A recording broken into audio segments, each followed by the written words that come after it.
स्वर्गीय अजितदादा पवार यांची अस्थिकलश दर्शन यात्रा व सर्वपक्षीय श्रद्धांजली सभा भावनिक वातावरणात यवतमाळ येथे संपन्न झाली.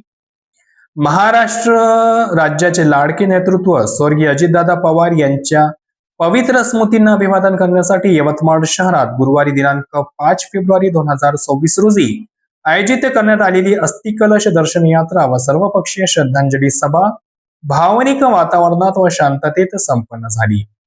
या कार्यक्रमात जिल्ह्यातील सर्व राजकीय पक्ष, सामाजिक संघटना तसेच विविध समाज घटकांचा मोठ्या प्रमाणात सहभाग लागला.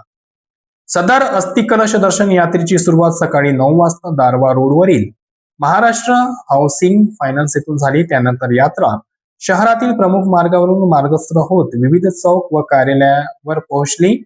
दर्डानगर, वंचित बहुजन आघाडी कार्यालय, संविधान चौक, नेताजी चौक, पाचकंदील चौक, महात्मा फुले चौक, तिरंगा चौक तसेच LIC चौक येथे विविध राजकीय पक्ष आणि सामाजिक संघटना व समाज बांधवांच्या वतीने अस्थिकलशाचे दर्शन घेत भावपूर्ण श्रद्धांजली अर्पण करण्यात आली.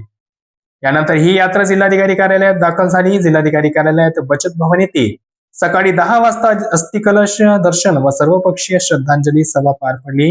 या सभेत उपस्थित मान्यवरांनी स्वर्गीय अजितदादा पवार यांच्या सामाजिक, राजकीय आणि जनसेवेतील कार्याचा गौरव करत त्यांना श्रद्धांजली वाहिली.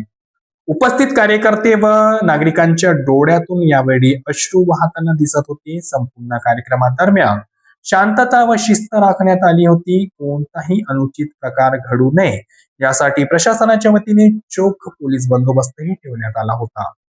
कार्यक्रम शांततेत पार पाडल्याने आयोजकांनी समाधान व्यक्त केले. या अस्थिकलश दर्शन यात्रेच्या माध्यमातून यवतमाळ जिल्ह्याने स्वर्गीय अजितदादा पवार यांना एक संघपणे श्रद्धांजली अर्पण करत त्यांच्या स्मृती सदैव जपण्याचा निर्धार व्यक्त केला.